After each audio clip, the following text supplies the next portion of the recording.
नमस्कार, मैं मनभूषण कुमार आप सबको मैं अपने YouTube चैनल पर स्वागत करता हूँ।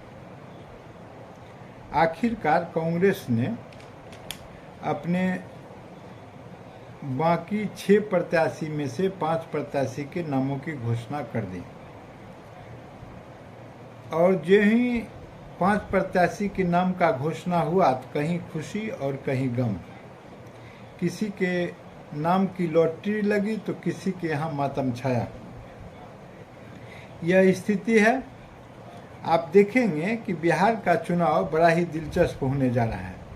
धीरे धीरे जैसे जैसे चुनाव अपने परवान पर चढ़ रहे हैं उस प्रकार से जनता भी अपना मन बना रहा है। तो यह स्थिति है और जनता भी जब मन बना रही है तो उस प्रकार से अगर ठीक से विपक्ष के द्वारा समीकरण को साधा गया होता तो इसका परिणाम बिहार के चुनाव ने बल्कि भारत के चुनाव में गंभीर आने वाले थे।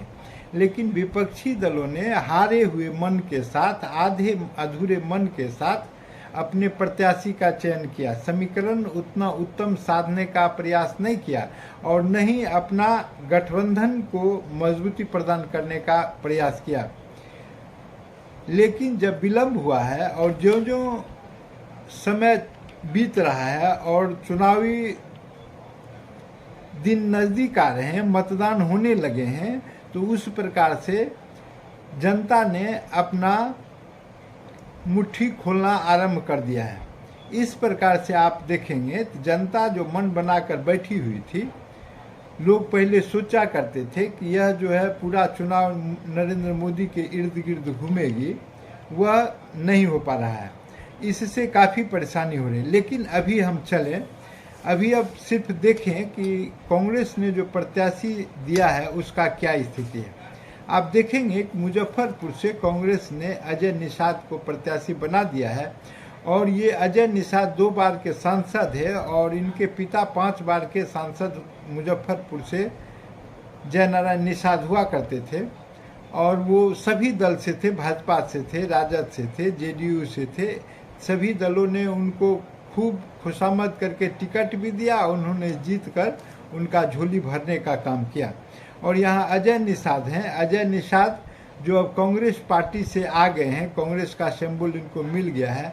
अब इनका मुकाबला राजभूषण निषाद से। देखिए कितना विचित्र सा विडंबना है। पिछले समय राजभूषण निषाद वीआईपी के प्रत्याशी मुजफ्फरपुर से थे और किस प्रकार से टिकट आजकल मिलता है, कई लोग कहते हैं खरीद फरोख्त की स्थिति बनती है।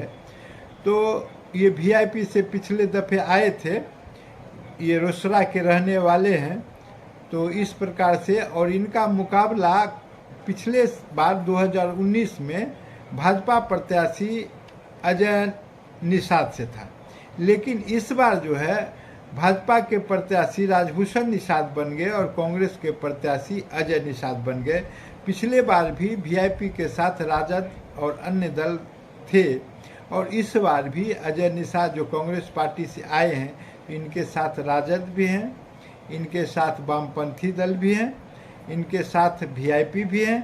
तो इस प्रकार से कई दलों का गठबंधन मिला के अजय निषाद आ गए हैं। अब फिर यहाँ कांटे का टक्कर होने वाली है। लेकिन अजय निषाद के लिए जो एक बात कही जाती है, इन्होंने यह बात सोचा भी नहीं था कि इनको भाजपा से अलग निकलकर कभी अपना खुटा गाड़ना पड़ेगा और अपने को कांग्रेसी भी साबित करना पड़ेगा। वो इसलिए इनके पिताजी कभी कांग्रेस में नहीं गए, कांग्रेसी नहीं रहे। लेकिन पुत्र की स्थिति यह बनी कि कांग्रेस में आकर कांग्रेस के प्रत्याशी बनना मजबूरी इनकी बन गई है। यह स्थिति है। लेकिन इनके साथ जो मुस्लिम मतदाता हैं वो बिदके हुए हैं, चूँकि इन्होंने भाजपा में रह के मुस्लिमों को काफ़ी भला बुरा कहा था। तो यह स्थिति है। तो मुस्लिम काफ़ी नाराज़ हैं इनसे। इस बात को जानते हुए भी कांग्रेस ने इनको टिकट देने का काम किया है और यह स्थिति है। राजनीति में राजनीतिकों को एक मध्य मार्ग भी होता है जिसको अपनाना चाहिए। क्योंकि ये भाजपा में प्रदेश अध्यक्ष और कैबिनेट मंत्री का ख्वाब देख रहे थे। संभव था कि अगर ये वेट एंड वॉच करते तो मिल भी जाता। लेकिन अभी सच्चाई यह है कि ये कांग्रेस के प्रत्याशी राजद समर्थित हैं और इनके साथ सीपीआई, सीपीआईएम, माले, वीआईपी सभी इनके पीछे से चांदी लगाकर सपोर्ट कर रहे हैं। यह स्थिति है अजय नारायण निषाद की। पिछले बार अजय नारायण निषाद 4.5 लाख वोट से भाजपा प्रत्याशी होने के कारण जीते थे। इस बार प्रत्याशी बदल गया है, व्यक्ति वही है और दोनों का दल सिर्फ बदल गया है। जनता को बड़ा द्वंद्व होता है कि व्यक्ति विशेष है या दल बड़ा है। यह तय करना है कि व्यक्ति किसी दल का बंधुआ मजदूर है या किसी व्यक्ति का है, यह भी उनको तय करना है। तो अनेक समस्या है जिस पर जनता अपने बुद्धि के हिसाब से, अपने कौशल के हिसाब से मोहर लगाने का काम करेगी। अब देखिए भाजपा के एक दूसरे कद्दावर लीडर हैं, वो हैं संजय जायसवाल।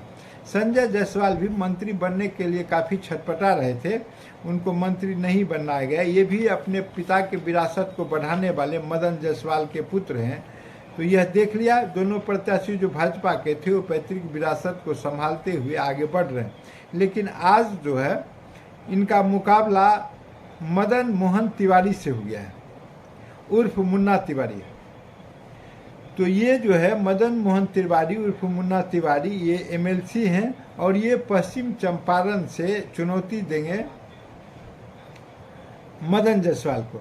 यहाँ एक फैक्टर और है जिसकी चर्चा करना नितांत आवश्यक है, वह यह है कि मनीष कश्यप भी पश्चिम चंपारण से वह प्रत्याशी लोकसभा का बनना चाह रहा है और बनेगा। तो ये देख लीजिए, मनीष कश्यप भूमिहार जाति से होते हैं, ये मुन्ना तिवारी ब्राह्मण जाति से होते हैं और ये जो है सो ये कलवार जाति से आपका मदन जायसवाल आते हैं। तो इस प्रकार से देखें इनकी एक है। और फिर नरेंद्र मोदी का आशीर्वाद है, मोदी है तो मुमकिन है, ऐसा लोग नारा लगाते हैं। लेकिन इस बार मोदी को फेन छूटा हुआ है कि ऐसा कौन सा मुमकिन है। आगे इसकी दूसरे वीडियो में हम चर्चा करेंगे। अब देखिए कि एक आकाश प्रसाद सिंह अपने पुत्र मोह के लिए ये अखिलेश सिंह ने भाजपा कांग्रेस के कई सीटों को बलि चढ़ा दी और ये कहें कि कांग्रेस के कई सीटों का सर काट कर राजद के चरण में अर्पित कर दिया। मात्र एक कारण, अखिलेश सिंह को राज्यसभा बनाने का काम जो है वो राजद सुप्रीमो ने किया। एक यह कारण है, 2 बार कांग्रेस से ये राज्यसभा सदस्य हो गए राजद के समर्थन से। तीसरी इनकी जो एक विषय है और प्रशंसा का है, ये अपने पुत्र मुँह में, धृतराष्ट्र के मुँह में इनके पुत्र आकाश प्रसाद सिंह है जिसका वंशावली बढ़े, तो इसके लिए इन्होंने अपना पूरा सर नतमस्तक कर दिया राजद के सामने और इससे कांग्रेस को बड़ी क्षति हुई। कांग्रेस शायद नहीं समझ पा रही है या उसकी मजबूरी रही होगी, चूँकि प्रदेश अध्यक्ष अखिलेश जी को बनाया जा चुका था। तो यह व्यवस्था है कि प्रदेश अध्यक्ष की अनुशंसा को मानना भी थोड़ा आवश्यक पड़ जाता है।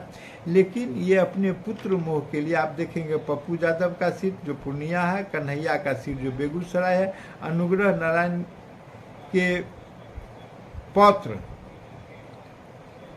निखिल सिंह का सीट जो है इन्होंने बलि चढ़ा दिया है। यह स्थिति रही। और अगर काराकट से अंशुल को टिकट दिया गया होता, चूँकि अंशुल जो है वो मीरा कुमार के पुत्र हैं, तो वह भी एक अपना रोमांचक स्थिति होता। चूँकि अंशुल कोयरी जाति से हैं, मीरा कुमार दलित समाज से आते हैं, क्योंकि मीरा जी की शादी जो हुई वो कोयरी के साथ हुई है, तो वंश का जो गणित है वही है। तो कांग्रेस के लिए बड़ा ही लाभ की स्थिति होती, लेकिन वह स्थिति भी नहीं बन पा रही है।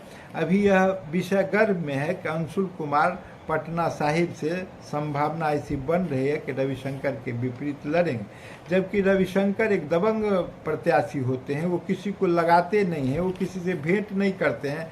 ये भाजपा की एक संस्कृति बन गई है भाजपा के राज्यसभा सदस्य और मंत्री का, कि उनमें के मन में इतनी दबंगता होती है कि वो किसी को कुछ लगाते नहीं हैं।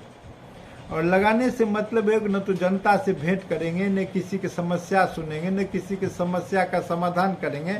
इसीलिए नरेंद्र मोदी ने एक बार उनको अपने मंत्रिमंडल से हटा भी दिया है। खैर आगे हम चलें, वहाँ स्थिति बन नहीं रही है। तो आकाश को महाराजगंज से प्रत्याशी बनाया गया है और महाराजगंज में इनका भिड़ंत जो होगा वो जनार्दन प्रसाद सिग्रीवाल से होगा। यह स्थिति बन रही है। और जनार्दन प्रसाद सिग्रीवाल 2 बार के वहाँ से भाजपा के सांसद हैं, राजपूत समाज से हैं। ये आकाश जो है सो भूमिहार ब्राह्मण समाज से हैं। और महाराजगंज में स्थिति यह है कि सच्चिदानंद राय भी जो भूमिहार समाज से हैं ताल ठोके हैं। एक मुन्ना सिंह पांडे जो हैं वो भी ताल ठोके हुए, यह स्थिति। तो ऐसी स्थिति बन रही है। तो यह रही महाराजगंज की सन्नी हजारी, ये महेश्वर हजारी के पुत्र हैं। ये महेश्वर हजारी अभी कैबिनेट मिनिस्टर हैं नीतीश सरकार में, जेडीयू में। और एक अशोक चौधरी हैं, वो भी कैबिनेट मिनिस्टर हैं जेडीयू में। अब यहाँ देखिए जेडीयू के 2 कैबिनेट मिनिस्टर की लड़ाई अपने पुत्र और पुत्री के माध्यम से समस्तीपुर में देखने को मिलेगा। इसलिए कि अशोक चौधरी की जो पुत्री है वो संभवी है, उनको एलजेपी ने टिकट दे दिया है। और ये महेश्वर हजारी जो है, इनके पुत्र जो है सन्नी हजारी हैं समस्तीपुर से, इनको कांग्रेस ने टिकट दे दिया है। अब यह जो है भिड़ंत होगा 2 जेडीयू के मंत्री के पुत्र और पुत्री के माध्यम से, यह स्थिति है। अब हम सासाराम चले। सासाराम में शिवेश राम को भाजपा ने टिकट दिया है। और वहाँ स्थिति यह है कि मनोज कुमार सासाराम से कांग्रेस के प्रत्याशी बने हैं। और मनोज कुमार जो है वो पिछले दफे बसपा से चुनाव लड़े थे। इस प्रकार से इनके गणित में सारा क्षेत्र है, यह बात है। और कांग्रेस ने एक बड़ी चालाकी किया कि भागलपुर से भूमिहार समाज के अजीत शर्मा को भी टिकट देकर भूमिहार समाज को अपने में लुभाने का काम किया है। यह टिकट के बंटवारा की स्थिति है। और इस प्रकार से यही जो आज 4-5 सीट मिले हैं, इसके माध्यम से एक नया समीकरण गढ़ा जा रहा है, एक नया व्यवस्था आ रहा है। इस प्रकार से भाजपा के समक्ष यह चुनौती बढ़ने वाला है। और इसको देखते हुए आप समझें, यह राजनीतिक बिसात बिछ गई है। इसको आप हमारे चैनल को सब्सक्राइब करें, बेल आइकन दबाने का काम करें, शेयर करें।